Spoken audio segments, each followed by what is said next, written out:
welcome back. This is By the Book, and we're your married relationship coaches. I'm Sent. I'm Sil. And today we are still talking about Married at First Sight, Season 15, Episode 12. Yes. Bihn and Morgan. All the love, all the love, all the love. Well, come on. What happened? What happened? All I'm going to tell you is this. Look, what's that? When you apologize to me, you can be an emotional apology. That's what you do. What is that?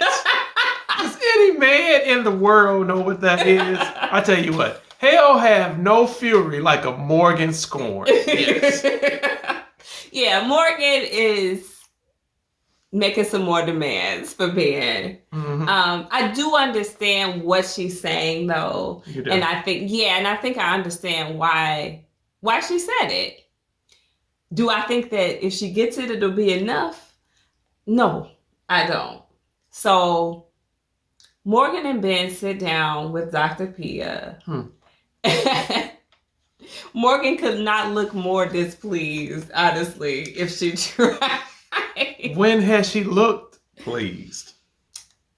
I mean, besides at the wedding? Yeah. Maybe.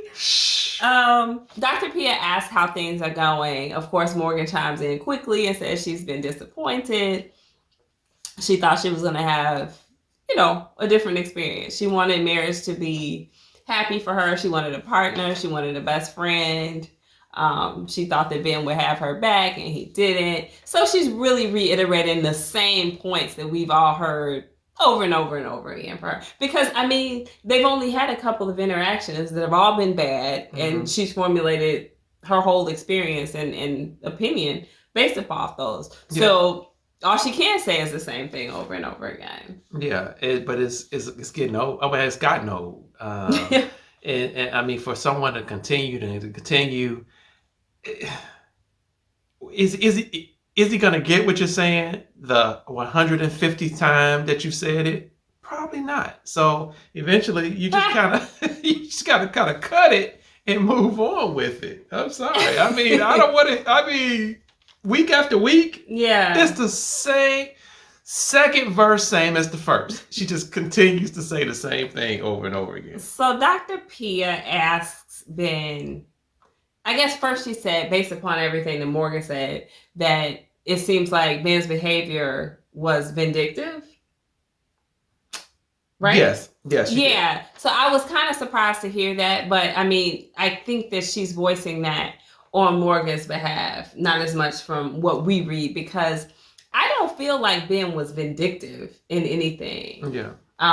And I'll get at what I think he was in just a minute as we move forward. But vindictive is not what I read from him. You guys let us know if you saw something different. A lot of people don't like Bihn, but I don't feel like they don't like him because he's vindictive. That's not exactly a term I would use to describe him. Yeah. So she follows that up by asking him, how would you expect someone to respond to what you've done, I guess, essentially. And he says, in an aggressive way. So he would expect an aggressive response, even though he doesn't know how to handle one. Yeah. What did you think about that? He definitely is trying to validate her, And so, however it went, I agree. This is Bihn. I agree that what I said and what I did, it should get an aggressive response. That's to validate Morgan because she came at him aggressive. Yeah, so he can't say, she did something wrong. She shouldn't have came at me like that. Exactly. Exactly. But then he followed it up by saying, he didn't say these exact words, but I'm scared of her. Yeah. He's scared of the way that she responds to things because he doesn't know how to respond back. Mm-hmm. He says that reminds him of his dad, and that he's triggered by that. And I think that is probably the truest thing he could have ever spoken. Huge. Because I've been wondering all this time, why is he such a chicken? Mm-hmm. What is wrong with him? But he has that trauma response when she kind of goes in on him. Yeah. Aggressively and forcefully, where he just bottles up and says whatever he thinks he's supposed to say to get out of this situation. Yes. And you can see it. You know what? I agree with you. That was huge. And I don't know if that came out of his counseling or the therapy that he said that he signed up for. I don't know. Or I don't know if he came up with it on his own, but that was huge. And it was very self-reflective. Now, Morgan, on the other hand, is not self-reflective. Not enough, anyway. Well, see, I was just getting ready to say, right there is when she said that she could have created a safer space. She could have, yeah. Oh, you didn't feel like that was self-reflective? Yeah, I mean, because, all right, she said it last week as well. Actually, she asked a rhetorical question. Yeah, like, could she? Could she? Yeah. She never answered it. And so, because she went straight from there into complaining about Bihn. And so she's very good at telling him exactly where he went wrong, how she felt about it, when he went wrong, how he smelled when he went wrong. And so she can give a lot of detail on Bihn going wrong. But as far as Morgan could have done something different or done something better, it's radio silence. You don't hear anything on that. Well, I mean, today was the day that she tried to do that a little bit. She said, could I have created a safer space? Maybe it's my tone, maybe it's the verbiage that I use. So that was the most self-reflection I think that we've seen. Now, she did then follow that right back up by saying, but everything happened so early, I don't really know what I could have done. So she still took pretty much any accountability off of herself. But I also think she didn't have a reason to know how triggered Bihn would be by the way that she responded to him.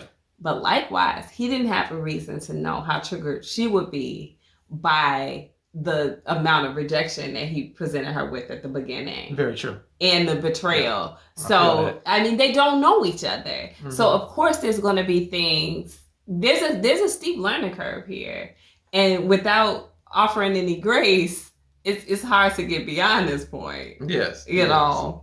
And so here she comes with the magic thing, the magic bullet right now. The silver bullet is, I want an emotional response from you. You know, and so I've got to ask my wife, on behalf of myself and all the other men out there that's going to click on this video, what is an emotional response? Exactly what is that? Because we're all trying to figure this thing out. So, I mean, I think it requires a little bit of explanation.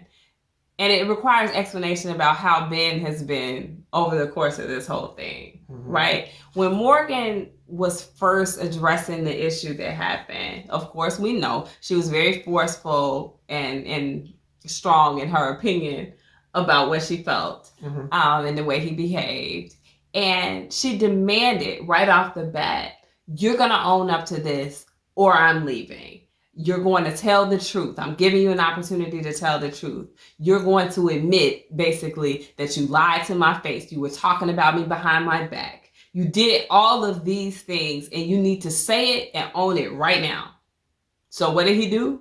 He said it and he owned it right then. Just how she said, yes, I talked about you behind your back. Yes, I lied to your face. Yeah, I mean, anything that she wanted, everything that she said that he did, he admitted to doing because he wanted to stop the bleeding. He's like, whatever holes I have to plug, I'm going to plug them up right now. Oh, you told me it's a hole over here? Okay, plug that hole, plug that hole, plug that hole. But in doing that, it doesn't seem genuine, right? It's not as genuine as if he said, hey, you know what, Morgan, I really messed up. I'm sorry that I hurt you. If I was in that same position, I would feel just like you, you know, if not worse. I should have been that person who had your back and I wasn't. Instead, she's saying, you should have had my back. And he's like, yes, I should have had your back. You know, he's just regurgitating everything that he thinks she wants him to say. That takes away from what feels like the honest, the genuineness of that apology. Okay. All right. I get it. I get it. So the emotional apology that she's looking for is something that he's going to need to formulate in his own mind, in his own heart, own words. And so that will require her first to back up Yeah, she's gonna have to be quiet for a minute so she can hear it. Yes. Because otherwise it's not gonna come. And he's so threatened by her that it certainly isn't gonna come from a person like him. Yes. Because as soon as she starts fussing and barking out demands, he's just gonna try to appease her in the moment. He goes into like complete fear mode. He's like fight or flight, and he's trying to. No, he's flight. He's trying to avoid conflict at all costs. Yeah. So I don't think it's that she's looking for Justin's tears, right? Yeah. Like out of being. I think she just wants him to authentically apologize without regurgitating what she said. Well, first of all, again, she's going to have to back up and let him do that. Yeah. And then number two, she's going to have to explain this whole thing a little bit better to him, because he didn't get it. I didn't get it. Nate didn't get it. None of the men on the show got it. And so, but I thank you, baby, because I was kind of lost on that one, but I do get it, because from the standpoint, let me give you the analogy so to let you know that I got it. And because from the standpoint of from the church, the analogy is that when I am sitting in church and I see the minister or whatever give a sinner's prayer, and they lead someone through, and they say, "Hey, repeat after me," and my thought was always, why does someone have to lead you? If you know that you're standing before God, you know that you have sinned before God, you need forgiveness, your heart, speak that thing. No one should have to lead you and say, "I'm sorry for this and I'm sorry for that." Yeah. No. And so it's the same thing. I think that's what she's getting at. I shouldn't have to tell you that how you messed to up. Apologize to you. Yeah. Just tell me in your own words how you messed up and how you understand my feelings about it, and tell me then how you feel about your feelings about my feelings. So, did y'all catch that? Did y'all follow that? Yeah. Y'all might have to rewind that one a little bit. So I think Ben is recognizing that he needs to speak up for himself. And while they're still in the presence of Dr. Pia, he says, like, I should have been able to say, speak to me this way. I don't like your tone when you're telling me how you feel about something. Yeah. That's a challenge for him. And in order for him to function honestly in relationships in life, he's going to have to be able to do that. Now, contrast that with, I hate to flip another couple into it, but just real quick. Yeah. Remember when Lindy was kind of giving some heat to Miguel about the name change thing? Yes. Miguel quickly told her, I don't like this version of you. He's able to stand up to her and face whatever consequences may come. And that's something that Ben hasn't learned how to do. Is he not mature enough to do it? Is he so psychologically damaged by his dad that he's not able to do it? I don't know. But that's putting him in a real bad spot for any relationships. He seems very emotionally immature. Yeah. And emotionally unintelligent in this type of situation. Is not going to carry him anywhere, particularly with somebody who's as forceful and vocal as Morgan. Yeah. Well, is what you just said. Actually, this was the thing that I'm gonna fast forward a little bit. This is the thing that Alexis basically said when the ladies got together. Yeah. She said pretty much almost what you just said, but she said it in a way kind of in this regard. She said that, why are you asking him to do something where he can't do it? And so it very much makes sense from that point of view. It's just like, you know what? You're asking him to do something that he's going to fail, because guess what? There's no cheat sheet. There's no study, that you can do for this. Either he knows how to do it or he doesn't know how to do it. But I do think she has to, again, step back, and she does have to instruct him on what this thing is. I could see him Googling, how do I make an emotional apology? Remember, y'all, when he was Googling, or he said he was going to Google how to touch his wife? How he should. He did.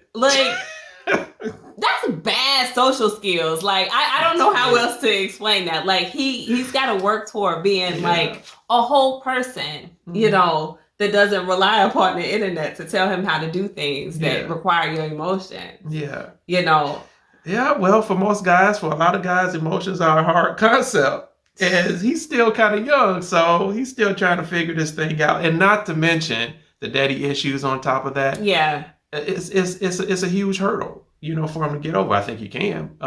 The daddy issues for Morgan, it's a huge hurdle, but I think she can. Yeah. And you're just gonna have to see how this whole thing plays out. And towards the end of the whole session, though, I was very enthusiastic, not for them staying together, but for the way they kind of were interacting a little bit and talking to one another. I wasn't enthusiastic for them, for the couple, but I was enthusiastic for them as individuals. It did seem like it kind of like gave a little bit of ground for them to kind of like move away from this thing without the bitterness and the anger and stuff. I don't know. I think they're going to have bitterness and anger toward one another. Bihn is going to find his voice against Morgan after this process is over. But we're not going to like it because we're going to be like, well, you should have been able to stand up to her while you were in her face, because here you are talking about her behind her back again. That's what I think is going to happen. But I get your point. Like maybe going forward in future relationships, they'll be better for this experience. So, I mean, I guess that's one takeaway they can get from it. Yeah, that's true. That's true. I want to see, though, in these last 2 weeks, if they have anything positive go on.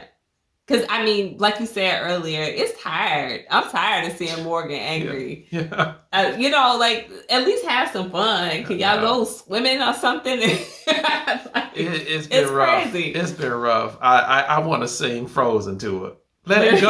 Let it go. We're not going to talk about his voice. So anyway, guys, let us know what you guys think about this couple, about Dr. Pia's ability to get to anything. If you guys understand what an emotional apology is, I think it'll be split along gender lines. Like, women will get it to some extent, I think. And men may be a little bit. I'm going to say, just like Nate said, what the hell is that? But let us know. Maybe we're wrong. I would love to see it. Hit those comments, guys. Like, share, subscribe. We'll talk to you soon. Bye.